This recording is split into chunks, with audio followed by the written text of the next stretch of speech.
Hello, everybody. This is episode 77 of our podcast, Artificial Intelligence and Cyber Surgery. I'm here today with Dr. Claire Touillet. I don't know if I massacred your last name, but this podcast is the official podcast for our journal, Artificial Intelligence Surgery, the first journal and maybe the only journal dedicated exclusively to artificial intelligence and surgery, all forms of surgery like gynecological surgery. So we're actually going to do the rest of the podcast in French. Unfortunately, you'll have to hear my accent, but I think it'll be a lot more interesting, maybe for some of our French speakers to finally get access to a podcast in French. So, bonjour Claire, comment allez-vous? Bonjour, enchantée. Très bien, très bien. Parfait. Peut-être vous pouvez commencer en expliquant un peu d'où tu viens et où tu as fait l'école de médecine, l'internat, et où tu travailles maintenant, où tu as travaillé avant. Et après, on va parler un peu de la recherche. On va focaliser vers la fin sur l'intelligence artificielle, mais je veux savoir plus de toi. Donc, allez-y, s'il te plaît. Donc moi, je m'appelle Claire Thuillier, j'ai 45 ans, on va dire, Ouh, j'ai dit mon oh, âge, oh, voilà. wow, Non, wow. je suis née dans le sud de la France, dans une petite ville, et j'ai réussi le concours de l'internat pour faire la spécialité de gynécologue obstétricienne à Paris. Donc je suis allée à Paris, et ensuite je suis restée à Paris. Je suis restée toujours dans des hôpitaux universitaires et j'ai continué en faisant un master d'épidémiologie et de statistique parce que j'ai toujours aimé les statistiques et les maths en plus de la médecine. J'ai fait gynécologue, donc obstétricienne à Paris. Ensuite, j'ai été ce qu'on appelle fellow, chef de clinique, médecin à l'hôpital. Et puis, j'ai pendant 10 ans dans un gros hôpital universitaire où on faisait à peu près 4500 accouchements par an et Ouf. où je faisais de la grossesse à risque avec beaucoup de complications en chirurgie, ce qu'on appelle alors, je faisais plus de l'oncologie ni de la chirurgie gynécologique, mais plutôt des placentas, creta, des situations un peu complexes Ouais. que je gérais. J'ai géré la maternité aussi pendant plusieurs années. Et puis ensuite, je me suis intéressée au privé et à d'autres choses. Donc, je suis partie d'un gros hôpital public pour aller dans un hôpital toujours universitaire mais privé, qui est l'hôpital américain depuis 3 ans où je travaille là-bas. Et j'ai pu, grâce à mon expérience et puis aux opportunités qu'on offrait à l'hôpital américain, avoir changé un petit peu de faire des études épidémiologiques, des études de recherche purement statistiques, m'ouvrir à d'autres aspects de la médecine j'ai rencontré pas mal de personnes qui travaillaient sur l'intelligence artificielle, sur des startups. Et donc, ça m'a beaucoup intéressée parce que j'ai toujours eu envie en dehors de la médecine et du côté relationnel avec le patient one-to-one, de comprendre ce qui se passait en dehors et d'accompagner les patients, pas que dans le moment de la consultation, mais dans le après, ou dans comment on dit, j'ai l'impression que c'est un peu fragmenté la médecine. On voit le patient, après il Ouais. repart, il y a un Ouais. vide, après on le revoit et il n'y a rien entre les deux. Continuity of care, peut-être. Je connais Continuity en of anglais. care. Ok, continuity of care. Et c'est voilà, le parcours de soins. Et je Ouais. trouve que le parcours de soins, N'est il pas reste... optimal. Oui. Non, pas du tout. En Ouais. tout cas, dans ma spécialité, et je pense dans beaucoup de spécialités. Et donc, c'est comme ça que je me suis intéressée un peu à l'intelligence artificielle et aussi parce que je fais du codage et que j'ai voulu essayer... Attends, attends. Avant d'arriver à ça, tu es en train de Mhm. faire un doctorat maintenant, n'est-ce pas? Une quoi? Doctorat? Un doctorat, oui. PhD. Je fais une thèse de sciences en épidémiologie et aussi en statistique C'est sur, doctorat, c'est la même chose ou pas? ouais, C'est la Ah, même ok. chose, ouais. Oui. Et le sujet, c'est quoi? C'est... C'est le risque de mortalité et les complications sévères, donc morbidité maternelle, en fonction de la voie d'accouchement, c'est-à-dire les césariennes ou l'accouchement par les voies naturelles ou les césariennes programmées. En fait, depuis 10 ans maintenant, le taux de césarienne a beaucoup augmenté, notamment aux États-Unis, beaucoup plus qu'en France. Et Yes. Yes. il y a beaucoup de césariennes d'emblée. Et beaucoup d'avocats aux États-Unis. Ça, c'est le C'est problème ça. principal. Ouais. Il y a beaucoup de césariennes pour deux raisons. Un, parce qu'il y a le profil des patientes et il y a de plus en plus de pathologies qui font que les patientes peuvent ne pas accoucher par la voie naturelle, mais surtout pour des pressions un peu médico-légales, c'est-à-dire qu'on a toujours peur que s'il y a une situation qui se passe mal et qui n'est pas du tout forcément le fait du médecin, mais en tout cas, il y a une grosse pression médico-légale à chaque fois qu'un enfant ne va pas bien ou qu'une mère ne va pas bien. Et la césarienne, c'est un peu la situation un peu enfin, qui est la moins à risque, en tout cas au niveau médico-légal. Mais on voit qu'en France, ce taux de césarienne augmente beaucoup. Sauf que la césarienne, c'est mieux pour l'enfant, mais c'est moins bien pour la mère Ouais. et surtout certaines situations. Donc, c'était Mais, mais, pour voir. mais donnez à notre écouteur, our listeners, quelques exemples pourquoi une femme ne peut pas avoir un accouchement par voie naturelle. Quelle pathologie Médical. c'est chirurgical. Alors, Alors, placenta médical creta, ou par exemple, chirurgical. ouais. Un placenta accreta, par exemple, mais qui est Mais aussi créé par la césarienne. donc, c'est quoi un placenta creta pour les Le personnes qui placenta ne sont pas accreta, des c'est médecins? Hmm. dans 80, c'est quand il y a eu une cicatrice sur l'utérus, dans 90% des cas à cause d'une précédente césarienne, mais dans d'autres cas, quand il y a eu des aspirations, quand il y a eu des gestes endo-utérins, ça fait une cicatrice. Et lors d'une grossesse, le placenta va s'insérer dans la cicatrice. Et au moment de l'accouchement, normalement, le placenta se décolle. Et là, dans cette situation-là, il ne va pas se décoller, il va saigner et c'est un saignement qui ne s'arrête que si on enlève le placenta et donc étant accroché à l'utérus avec l'utérus en même temps. Donc, Donc, si qu'est-ce que on peut augmenter le risque d'une placenta creta? le nombre de cicatrices dans l'utérus. Et comment est-ce que tu peux avoir une cicatrice dans l'utérus? Alors, dans 90% des cas par la césarienne. Et le reste des cas, ça peut être quand il y a un myome, une boule dans l'utérus, une chirurgie endo-utérine pour des pathologies, même des fois mineures, ou des Est-ce que gestes d'aspiration. je ne connais pas l'expression en français, dilatation et curettage, DNC. Ça, est-ce que Oui, ça peut augmenter le ouais, risque aussi? oui, complètement. Et ça, c'est avortement? C'est quoi? Avortement, grossesse arrêtée, Oh, c'est oui, arrêté, ça ok. c'est un facteur de risque. OK. Et autre risque pour césarienne? De- euh, Les, ap- Après, on peut décider de faire une césarienne quand on a une maladie enfin, soit avant la grossesse, c'est souvent les pathologies cardiaques. Moi, j'étais dans un gros hôpital où on prenait en charge des patientes avec des maladies de Marfan ou des pathologies cardiaques, des opérations.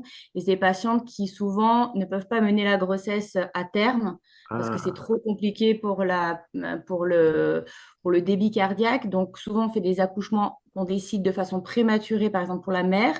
Il y a d'autres situations pour le bébé, quand il y a ou le nouveau-né, quand il y a des pathologies intra-utérines, des retards de croissance. Donc, c'est toutes les situations où on peut décider de faire une césarienne pour raccourcir la grossesse et où l'accouchement par la voie naturelle va trop fragiliser le travail, la mère ou l'enfant. Et donc, dans ces situations, on va décider de faire un accouchement, soit avant terme, soit à terme, mais pour éviter le travail qui est une variation de pression de l'utérus, variation de pression artérielle et donc aussi des risques d'anomalies du rythme cardiaque du fœtus ou des décompensations chez la mère. éclampsia aussi, alors? Éclampsia, ouais. C'est pas systématique, mais ça dépend de la gravité. Ça peut être une des indications. OK. Euh, et donc, comment est-ce que l'intelligence artificielle t'a aidé pour ton thèse, par exemple, pour analyser la base de données, pour la collection de la base de données ou comment? Alors, les bases de données, non, parce qu'on reste quand même dans une situation assez ancienne où on récupère des bases de données. En tout cas, le sujet de ma thèse, c'est des bases de données. Ouais, J'ai des études ancillaires d'études randomisées pour ouais. avoir des données un peu plus propres. Et il n'y a pas un J'ai une per- système, par exemple, qui peut analyser une Electronic Health Medical Record et prendre l'information automatiquement. Ça n'existe pas encore. Non, non, Ouais. justement, en fait, c'est ce que je pense que c'est l'avenir, mais pas encore parce qu'il y a, en tout cas en France aussi, on a beaucoup de choses sur le recueil de données et sur ce qui est faisable ou pas et ce qui est éthique et on n'a pas le droit de recueillir des données comme ça facilement. Il y a beaucoup de règles, donc ça, c'est un peu la limite. C'est la limite aussi que les recueils de données se font par des logiciels informatiques qui sont des fois différents dans les pour avoir des grosses bases de données, il faut qu'on ait des logiciels qui soient communs et les informations, quand on a un logiciel d'un hôpital qui est différent d'un autre, c'est compliqué de ce qu'on appelle, enfin, je sais pas comment on dit en anglais, c'est En français? pas l'appariement, mais quand tu as deux bases de données avec des items qui sont différents pour les mettre Oui, une oui. espèce d'interopérabilité. Oui, je comprends, je comprends. Oui, oui, oui. Un problème à De fusionner matcher. l'information de Voilà. base. Mais c'est Parce que dommage quand parce qu'en France, il y a le système social. Donc, vous avez un système plus harmonisé. Mais il y a beaucoup de bureaucratie en France. Donc, ça, c'est le côté négatif de la France. Mais l'aspect positif, c'est le système de santé publique parce que vous avez tout ce système universel. Ça peut être un gros bénéfice dans l'avenir, non? ça peut être un bénéfice, mais alors, on a déjà des choses qui existent. On a les bases de données, comme tu dis, de la sécurité médicale Oui.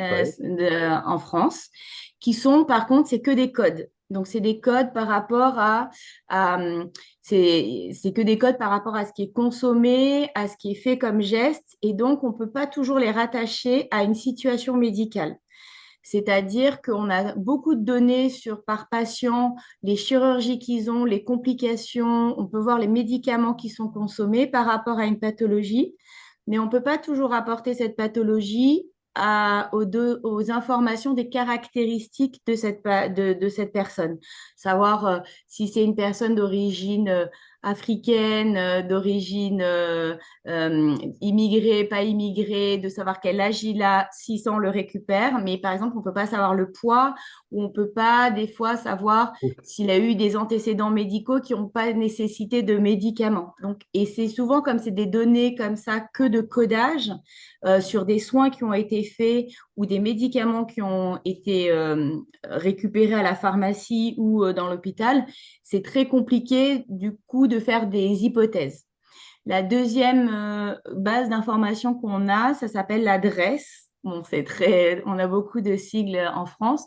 Et là aussi, on a énormément d'informations, mais le problématique, c'est qu'on ne sait pas comment les trier. Donc, en fait, on a des grosses bases de données qui sont mal triées, ou alors, comme dans les études randomisées, des bases de données plus très faibles, bien triées, mais du coup qui sont moins importantes. Ça revient un peu à l'étude en fait de cohorte de population et le côté très propre des données. Donc c'est la complexité un peu en France. Et la dernière chose, c'est que les Français sont très attachés à la sécurité médicale des données et à leur données cliniques, au côté que ça reste privé et très peu, des fois, quand on propose de faire, par exemple, on a proposé et mis en place un dossier médical où toutes les informations sont dedans pour pouvoir améliorer le parcours de soins. Il y a Maintenant, ça devient un peu obligatoire, mais quand ça ne l'était pas, les patients ne voulaient pas mettre leurs données. Ils ont toujours très peur et Hmm. c'est une culture très française. Ah, intéressant. Ils sont, OK. Nous avons, oui, ça c'est moins un problème aux États-Unis. Mm. Ça c'est étrange, mais je ne savais pas ça. Alors, et maintenant, tu fais aussi de la recherche d'intelligence artificielle, n'est-ce pas? Oui, Tu travailles dans le domaine avec une startup, non? ouais, c'est ça. Tu peux m'expliquer un peu mieux tes projets dans ce domaine? Euh, Moi, je voulais travailler dans une start-up sur l'obstétrique parce que j'ai fait de l'obstétrique. Et finalement, des fois, c'est des histoires de rencontres. Et finalement, j'ai rencontré quelqu'un qui travaille sur la procréation médicalement assistée. Et j'ai trouvé que ça faisait sens dans l'intelligence artificielle, mais plutôt pas. Alors là, on n'est pas dans la chirurgie, mais plutôt l'application patiente, dans le parcours de soins. Donc, parce que le parcours de procréation médicalement assistée, il est très compliqué, il est répétitif, il manque beaucoup d'informations et souvent, il y a besoin de beaucoup d'échanges dans ce parcours entre le médecin et le patient. Et ce que j'aimais dans cette application, enfin dans cette startup qui commençait à être montée, c'est le fait d'avoir une interaction tout le temps avec son médecin directement via une application qu'on a dans la poche, de savoir ce qu'on fait comme médicaments le soir, le matin, d'avoir des vidéos d'informations. Et donc, ça venait vraiment compléter en fait juste la consultation avec le médecin et ça venait accompagner le patient tout au long de son parcours.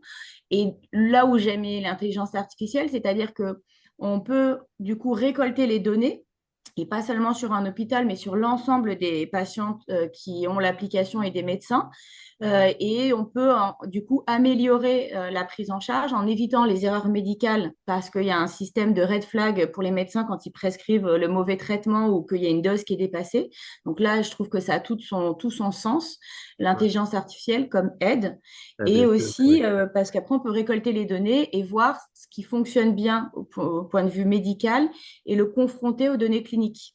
Donc, de ce que je parlais tout à l'heure, où il manquait un peu Ouais. les informations, là, on a un petit peu toutes les informations dont on a besoin. C'est possible de faire une connexion avec le Electronic Health Medical Record en français, c'est comment? Oui, C'est quoi? c'est le logiciel médical.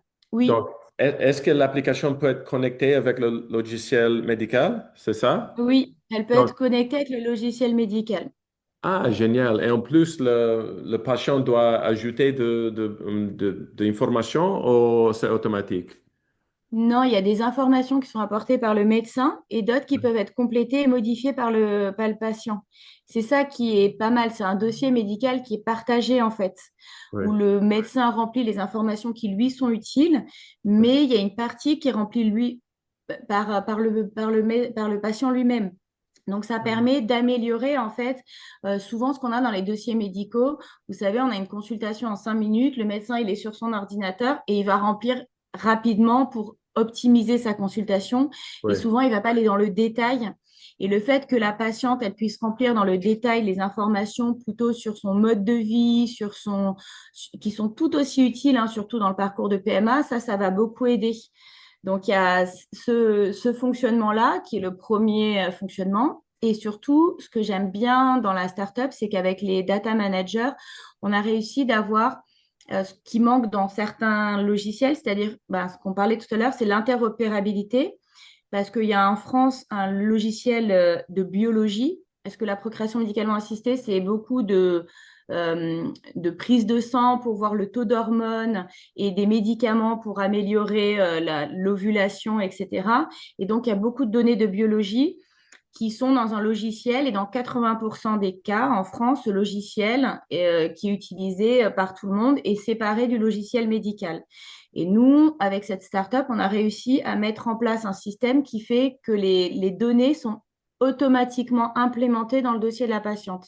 Avant, le Ah, médecin ouais. recopiait toutes les infos. C'est comme vous recevez un bilan biologique Oui. avant une chirurgie et directement, le bilan rentre dans le dossier de la patiente au bon endroit, dans le Ah, bon... génial. Ah oui, Voilà. OK. Donc, est-ce que Ça, c'est vraiment... le médecin peut fabriquer ou créer un compte rendu avec ça.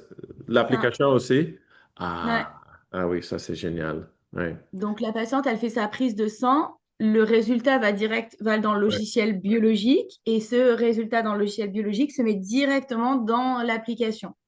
La patiente et le médecin voient les résultats et le médecin en direct peut cliquer sur le traitement adapté en fonction du bilan de la biologie. Est-ce que ça, c'est pour des patients en public ou privé ou les deux? Il y a les deux. Ah, OK. On fait partie, donc cette startup, ça fait plusieurs années maintenant. Le développement, a été soutenu par ce qu'on appelle les hôpitaux publics de Paris, donc les hôpitaux universitaires de Paris, et on l'a développé aussi à l'hôpital américain. OK. Et ça permet en fait de l'avoir, et on l'a développé aussi dans des cabinets de ville. Et ça, ce qui est pas mal, c'est qu'en développant dans différents endroits, on voit que les demandes peuvent être différentes et ça actualise et ça fait progresser la startup sur les besoins des médecins et les besoins des patientes pour qu'on uniformise à la fois la demande, mais pour qu'on puisse s'adapter aussi aux particularités de chacun.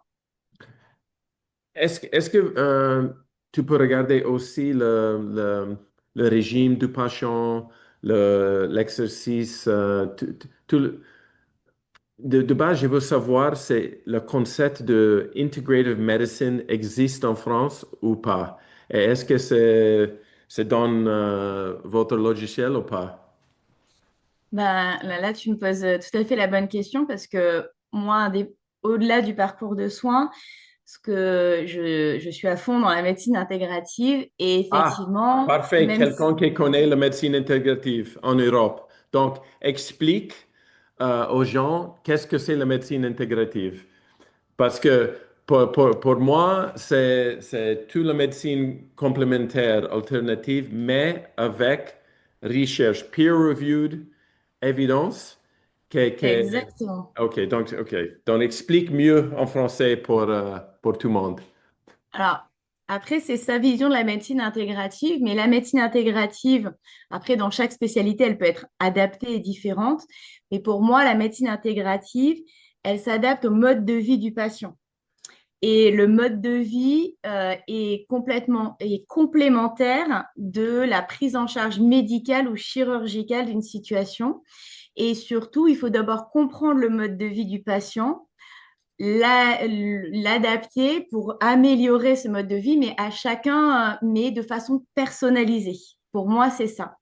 Et le mode de vie, ça va être le tabac, l'alimentation, le sommeil, les facteurs aussi psychologiques, la gestion de l'anxiété, pas que de l'anxiété, mais de comment face à une complication médicale ou face à une situation, on va voir une maladie au long cours ou une chirurgie, on va pouvoir s'adapter. Et donc ça, c'est très personnel selon les gens. Et ce qui est très drôle, parce que tu parles de médecine intégrative, et moi, je veux que enfin, exactement, c'est ce que j'ai développé dans la startup. En fait, moi, ma partie à moi, Ah, c'était d'apporter le côté scientifique, méthodologique pour structurer cette médecine intégrative dans le cadre du parcours de la procréation médicalement assistée, mais on peut l'utiliser pour tout le monde. Donc, avec une chercheuse de l'INRA, moi-même, une autre chercheuse et deux data scientists, depuis un an, en fait, on a fait toute une revue de la littérature sur tous les modes de vie qui pouvaient, ou tous les modes environnementaux qui pouvaient influencer la fertilité. On se rend compte que c'est les mêmes dans d'autres domaines aussi. ouais. Et on a fait une grosse revue de la littérature avec plus de 3000 articles qu'on a relus sur les Wow. abstracts, Ouais. etc. C'est très difficile parce que la médecine intégrative, souvent dans les études, elle est, c'est souvent des études un peu ouvertes. C'est difficile d'avoir des schémas répétitifs. Par exemple, quand vous dites fumer, c'est mal, oui, on sait que fumer, c'est mal. Mais par exemple, dormir, on ne sait pas si c'est mal de dormir pas bien 6 heures, 5 heures, 4 heures. Donc, c'est dur de le quantifier. Et donc, on avait besoin d'avoir ces éléments-là. Donc, on a retrouvé tous les éléments du mode de vie d'alimentation. Par exemple, l'alimentation, on sait que bien manger, c'est bien, mais on ne sait pas ce que c'est bien manger. Donc, on a essayé de définir ce qu'on retrouvait dans la littérature associée à la fertilité. Et on a pris aussi des questionnaires qui étaient déjà existants dans d'autres domaines, par exemple le domaine du sommeil, le domaine de l'anxiété, le domaine Stress. de, Stress. exactement, du Ouais. sport aussi. Il y a eu de Ouais. l'exercice et on a appris. Et en fait, avec donc on a quantifié et ensuite on a fait. Alors c'est des méthodologies, mais c'est-à-dire qu'on s'est mis, on a regardé les questions et on a défini des seuils qui qui revenaient le plus souvent pour définir des, des seuils et des scores d'intensité de bien, pas bien, moyen. Et après, on a construit des questions et pour que les questions soient cohérentes cliniquement, effectivement, on a demandé à un ensemble de médecins de la spécialité de voir si on pouvait répondre ou pas. Ensuite, on a fait la même chose avec des patientes pour savoir si les questions étaient cohérentes, faisables. Donc, il y a eu plusieurs choses, c'est-à-dire définir ce qui était utile scientifiquement, ce qui pouvait aider. Ensuite, la construction des seuils, définir les seuils et ensuite la construction des questions et la faisabilité. Et Ouh. aussi de se dire que si on faisait un questionnaire, il fallait qu'il soit aidant et pas trop long, pas trop court, Ouais. et qu'il puisse aider les patients, mais sans faire comment ça s'appelle, du dramatique, entre guillemets, parce que c'est Hmm. compliqué de dire ben, à quelqu'un, vous fumez, c'est pas bien, la personne le sait, mais c'était à partir des questionnaires d'avoir un peu une échelle de qu'est-ce qu'on pouvait améliorer dans son parcours et proposer par la suite. Et c'est ce qu'on développe dans la startup là maintenant, là, cette étape, c'est à chaque item de dire comment je peux améliorer les choses. Le but, c'est pas être parfait, c'est au fur et à mesure d'améliorer mon. C'est pour ça, pour moi, la médecine intégrative, ça fait vraiment sens et Ouais. l'intelligence artificielle, c'est vraiment C'est quelque chose qui peut nécessaire. nous aider. C'est Ouais, nécessaire parce qu'il y a tellement de données pour la médecine intégrative, c'est mm, beaucoup plus que pour la Western medicine. On regarde souvent le mm. bilan biologique, la radio, la pathologie. Mais médecine intégrative, c'est tout, c'est tout, comme tu as expliqué. Mais vous n'avez pas une spécialité en France de médecine intégrative, vous n'avez pas un fellowship, mais vous avez l'herboriste que c'est génial parce que le côté botanicals est fascinant que j'ai appris pendant mon fellowship en médecine intégrative. Expliquez un peu plus ça, le herboriste, c'est respecté en France? Naturopathe. Hein? Le naturopathe. Naturopathe, oui, oui. Le problème en France, mais je pense dans beaucoup de pays, c'est qu'il y a une opposition entre la médecine intégrative et la médecine conventionnelle. Ce qui Mhm. fait que les gens qui font la médecine conventionnelle sont très peu ouverts à la médecine intégrative et que Et ceux qui font l'inverse. la médecine. Ouais. Ouais, et la médecine intégrative, comme il n'y a pas de diplôme, c'est pas reconnu, il y a des gens qui font des choses correctes en réfléchissant, en connaissant les limites, là où ça va être de l'accompagnement et pas de l'opposition.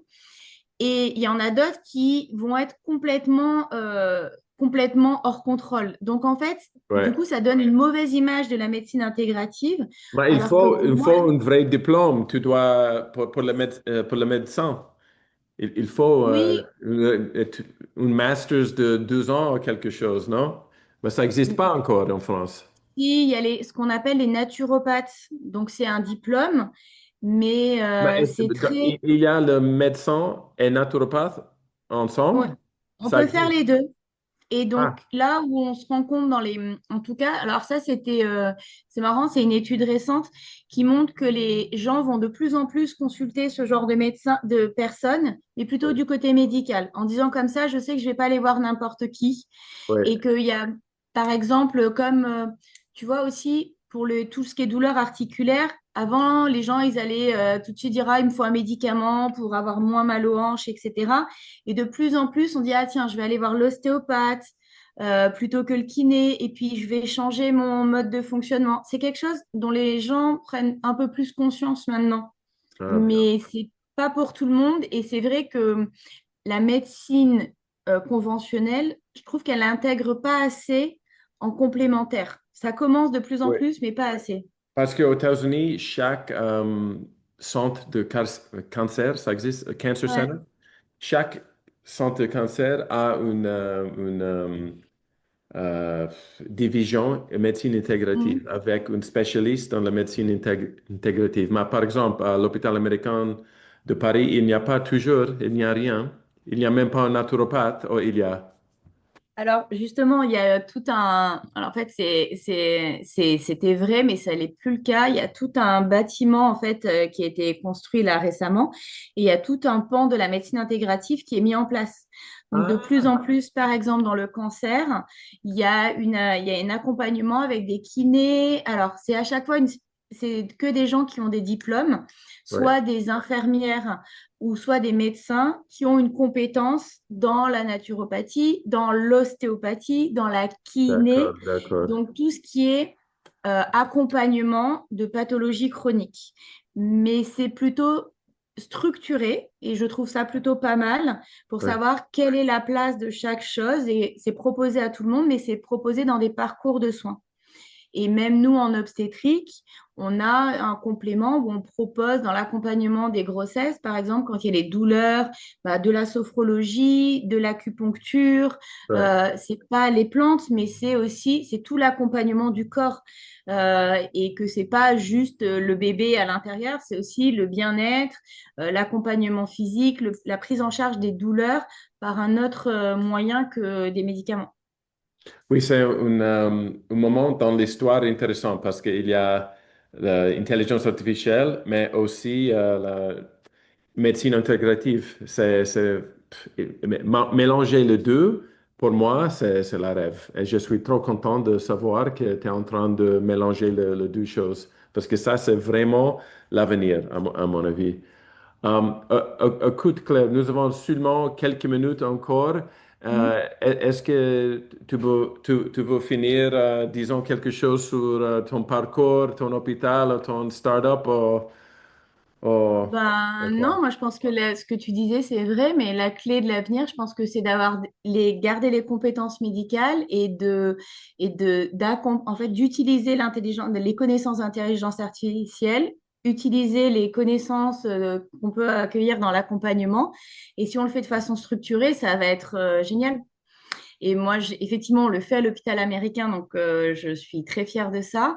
Et moi, dans ma start-up, pour la procréation médicalement assistée, ben, j'espère on continue. Et là, on a des investisseurs qui sont intéressés. Donc, ça prouve que ça n'intéresse pas que les patientes et les médecins, mais bien des investisseurs et que c'est bien à l'ordre du jour aujourd'hui. Est-ce que ton projet a un nom ou un site Oui, internet ou c'est quelque chose? Elixir. C'est Elixir, comme l'élixir, Elixir Oui. Health, Elixir Santé. Health. Health.fr ou il y a un site Elix, internet? Oh, ouais, pas. elixir.fr. Parfait, Et on va parfait. avoir .com bientôt. Donc, merci Claire, c'était un plaisir. Je suis trop content de savoir toutes les choses que tu es en train de faire. Et, peut-être tu peux revenir dans 6 mois, un an pour En mise anglais. à jour, En OK? anglais. En anglais? D'accord. OK, OK, oui, mieux. Merci, moi en anglais. Aide-moi. C'est difficile en français pour moi. Merci Merci beaucoup. beaucoup. Au revoir. Bon week-end. Ciao, ciao.